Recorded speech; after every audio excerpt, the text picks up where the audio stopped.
What's good, YouTube? It's your boy Only One KDB, and I'm back with another video. In today's video, bro, we got how Swae abandoned his brother Ray Stremmurd.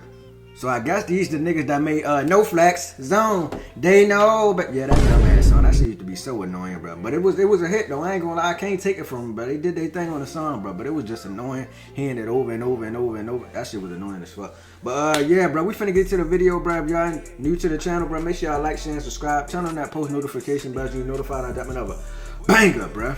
No Flex Zone, bruh. We finna see how Swae abandoned his brother. Ray Stremmurd. I mean, Ray Stremmurd. Whatever the fuck his name is. No I said Ray Stremmurd. Why am I thinking about Bobby Smurder? Hot nigga. Do Bobby Smurder still rap, bro? What do he do? You know what I'm saying? I ain't hear a song from him in a minute, bro. Ever since the nigga came out of jail, he been doing some questionable things.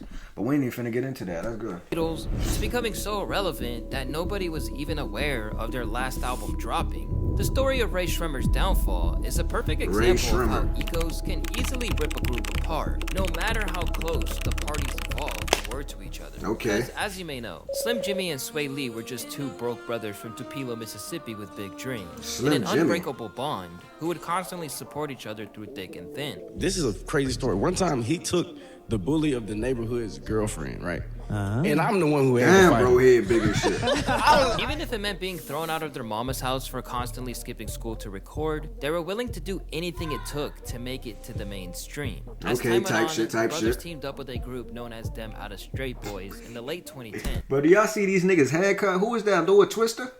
Y'all remember niggas used to dye their hair, bro? Bro, that was what a time to be alive, boy. Niggas used to dye their hair all crazy, like, bro, why the fuck? Similar to that of Soulja Boy or LMFAO. That big ass t-shirt. Left with no option but to keep trying to make their dreams a reality, the brothers lived in a house with no heat, no gas, and they kept working day after day trying to get someone to pay attention to their music. We was living in this little abandoned house, and we wasn't gonna be sad in no abandoned house because that's just gonna make worse. So we just, hey, making music, inviting friends over, inviting girls over, partying, loud music. Swae even claimed that at one point they were so down bad that his ex ended up leaving him for a truck driver. Despite the fact that they had a relatively difficult come-up, the two remained adamant on not doing music for money, but rather it was to simply have fun. But in 2013, everything changed. Through sheer persistence and hard work, they somehow managed to grab the attention of Mike Will Made It, who helped them ink a deal with Eardrummer's Entertainment. So the brothers packed up their belongings and started a new life in Atlanta without a second thought. When they heard us and they gave us like an opportunity to leave Tupelo, Mississippi and just come to Atlanta and just keep making songs off their beats. What we had, we left our crib and everything. Yeah. Took the risk. After coining the name Ray Stremmurd by putting a creative spin on Eardrummers, the two would go on to release their debut project titled Strem Life on January 6th, 2015. And two songs off this album called No Flex Zone and No Type absolutely exploded into the mainstream. Two songs that combined for a whopping 1.3 billion views on YouTube alone. Now, later in this video, we'll discuss how hits like these were actually a double-edged sword and would also play a role in their downfall. But it was here where they immediately caught the attention of the masses, precisely because it, quote, didn't sound like anything else. The album hit the ground running, landing on number 5 on the Billboard charts, instantly making them the life of every party playlist. Next thing you know, the two were everywhere. Cover of The Fader, interviews with Nardwuar, Breakfast Club, Tim Westwood, world tours, you name it. They went from being complete nobodies the year prior to having their songs played all over the radio, with both critics and fans idolizing them like crazy. Of course, like many overnight stars, they also had their fair share of criticism. Raul Smith, what the fuck is this? Seriously, what the actual fuck is this? Is this what you kids call rap music nowadays? This shit is garbage. However, for the most part, they remained positive and would constantly maintain the focus of just keeping it simple, making what they thought was good music. Yeah, we just making great music. We ain't trying to make mathematical music or nothing like that. We just dropping music that's just gonna make you be like, damn. By the time they dropped their Strem Life 2 project in 2016, it looked like nothing could stop them. Or more accurately, that they could stop the whole world with a track like Black Beatles, which gained massive popularity as it became synonymous with the Mannequin Challenge. That girl Is a rare crime. Y'all used to hate this song, bro. Not only did the track secure its place as their debut #1 single, but they were one of the first artists to really showcase how songs can absolutely explode if you couple it with some kind of stupid trend on social media. And mind you, this was literally a decade before TikTok even became a thing. And we started like the whole challenge era. Maybe kicked off the TikTok video wave, you know what I'm saying? Before TikTok. Yeah, pre-TikTok. We made TikTok. It's no exaggeration to say that at that point in time, Ray Stremmurd were one of the hottest things in hip-hop. And between 2014 and 2018, they never released a single that went less than gold over time. That's pretty insane. And with that kind of track record, it seemed unimaginable that they would ever part ways. However, the same reasons they rose so meteorically were the same reasons their empire began to crash and burn. The first problem Ray Stremmurd began to encounter was something known as the sidekick effect. This is something that a YouTuber by the name of Bobalam described perfectly. A phenomenon by which a rapper duo, usually labeled loosely as a collective or frequent unofficial collaborators, rise to fame together in a meteoric fashion due to their strong chemistry.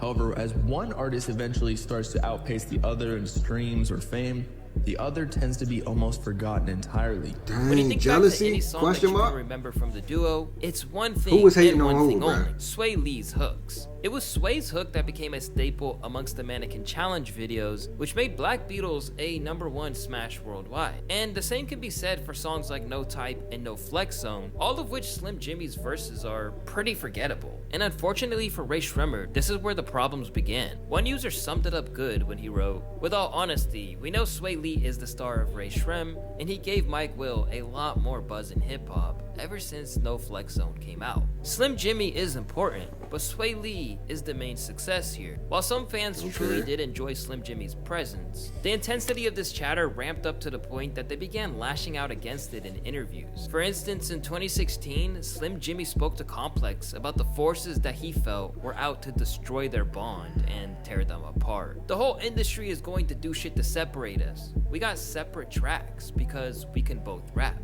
After Black Beatles came out, the secret was out that Swae Lee had the melodies that had the power to move major units. Without even trying, he ended up as a co-writer on one of the biggest smashes of Beyonce's career. After giving the idea to Mike Will made it. Suddenly, Swae had his first Grammy nomination, and that's a feat that Ray Stremmurd have still never managed to this day. But that was only a drop in the ocean compared to the love Swae would get for his work on Unforgettable featuring French Montana. Billed the song of the summer almost the second it came out, Swae Lee completely carried the track, and it became one of the most iconic moments of his entire career. With some joking that without Swae, the song would just be forgettable. While the Beyonce assist was relatively low-key, having Swae's hook playing from speakers all over the world made him a star, in a way that he was removed from the Ray Stremmurd name. Suddenly, Swae had his own Wikipedia page, while Slim still doesn't have one to this day. With Unforgettable taking over the world, the talk turned back to the possibility of Swae breaking out on his own, with notable figures in the commentary space such as Joe Budden saying,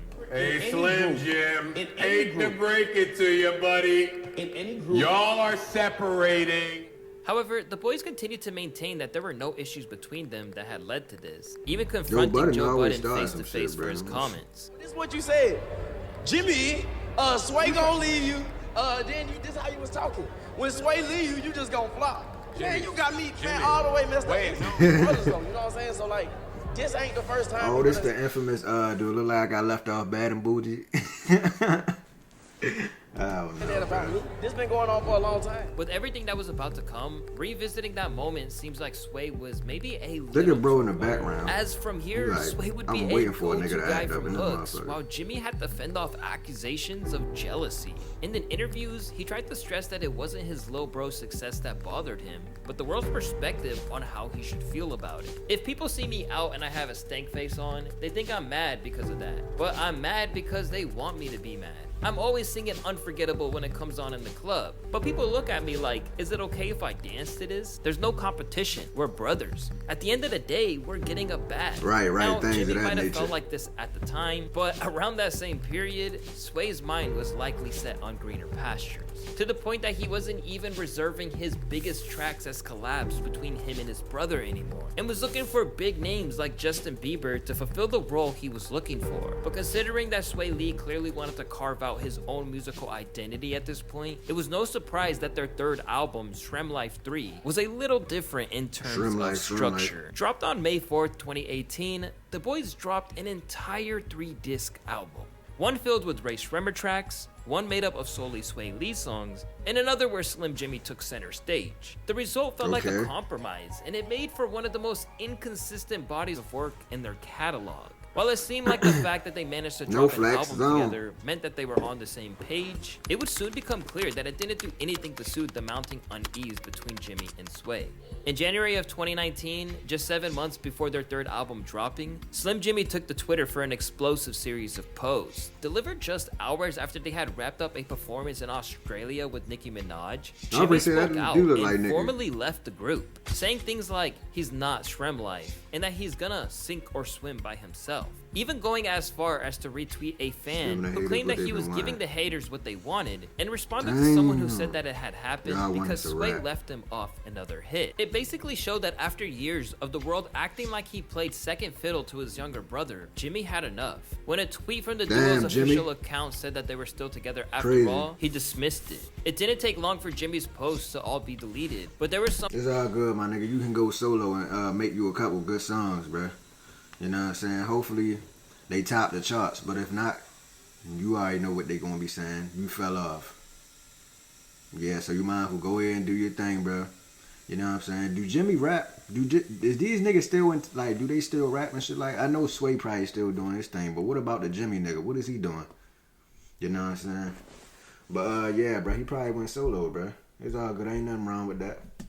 Broken at that moment that the label nor Swae Lee could quite cover up. Even after he told the world that only real ones know what was really going on between them, as well as the fact that they were going to be brothers forever, what definitely didn't help was how the world responded to the news of Jimmy's departure, where everyone seemed like they just didn't care he left. Slim Jimmy is like cardboard in a roll of toilet paper. It's not totally necessary, but I don't mind that it's there. I think he feels as if he's in Swae's shadow. Even other rappers such as Trippie Redd replied to an IG post covering the story where he wrote, he finally realized we only listening to Swae's parts. LMAO. Just months after that incident, and with no sign of Stremmurd Life 4 dropping, Swae Lee would go on to release Sunflower with Post Malone, which was yet again another record-breaking hit, and became Swae's first track as a soloist to hit #1. Since then, it's gone on to have the 4th highest streams in Spotify history with nearly 3 billion. This would be another notch that would lead the industry and fans making a case for Swae Lee as King of the Hooks, as not only being one of the most valuable guest spots in the genre,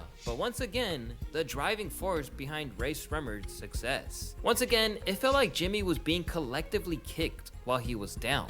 At the same time, he would still return to Twitter again to cite that he and Jimmy were good and that more solo work was on the way, as well as the long-awaited Stremmurd Life 4. But as we would learn, this was a half-truth at best.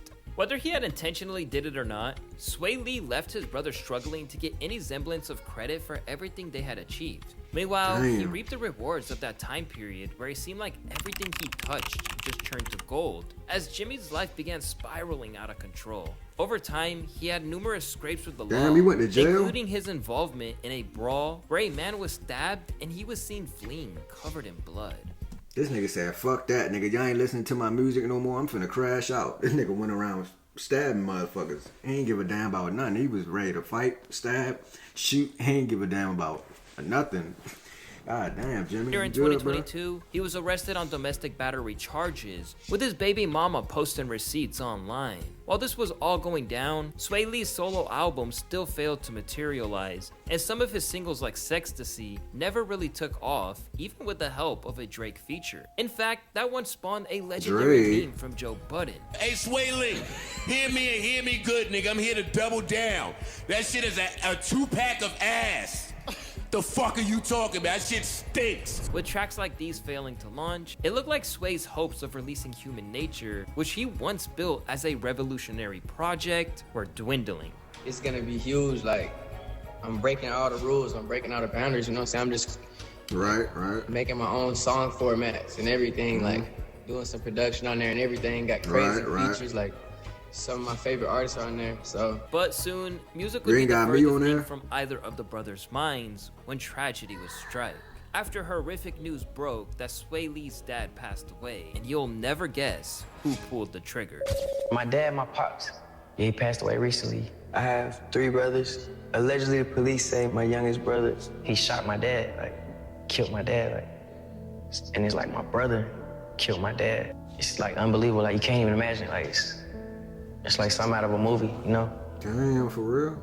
I'm still dealing with it, like I don't even know how to deal with it all the way completely, like, it's traumatic, like, but it's like, it just put like fury inside you. It put like fire inside you. Left to grieve their father and all the pain that came with their family being destroyed like that, Swae Lee's output slowed down to just random features, while Slim Jimmy remained inactive. Eventually, the two would regroup and reunite publicly, finally dropping Stremmurd 4 in April of 2023.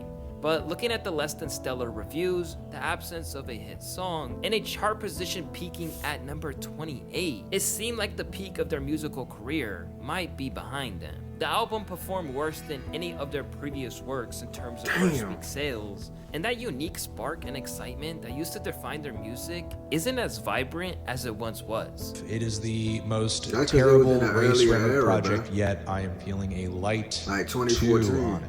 During the promo circuit for the album, Swae basically acted like his solo run didn't ever threaten to eclipse Ray Stremmurd, and that it was always about the duo. No matter what I do, like, I always think about Ray Stremmurd, you know what I'm saying? I want to be Ray Stremmurd, like, you know what I'm saying? But even when I'm branching off doing other things, it's like, I'm always coming home to Ray Stremmurd, you know what I'm saying? Like, Ray Stremmurd is my baby, my bass, like, shit, me and bro, we rocking, we came out the hood together. As for Jimmy, the time away from the spotlight gave him time to reflect on the sense that Swae was more important to the group than he was. And for a while, Jimmy totally believed this to be the case too. I felt like I wasn't carrying my weight as an artist, and I'm very critical of myself, you know what I'm saying? I never even felt like it was a thing of importance because I'm not in competition with him. Like, I done made it from nothing. We came from Mississippi, like we came from nothing. We made it so far away. Even if the industry was happy to leave his brother to slowly sink into obscurity, Swae Lee wasn't going to do that. And not enough credit is given to him for standing by his brother's side. Maybe it was regret over what had happened, his father's death putting things into perspective, or Swae realizing that the brand was simply stronger together. They're back together for better or worse. At the moment, both of them are talking about solo projects, but the buzz for those is way lower than it would have been in previous years. Bam, bro. That's it for the reaction video. If y'all enjoyed that reaction, make sure y'all like, share, and subscribe. I'm tired as fuck.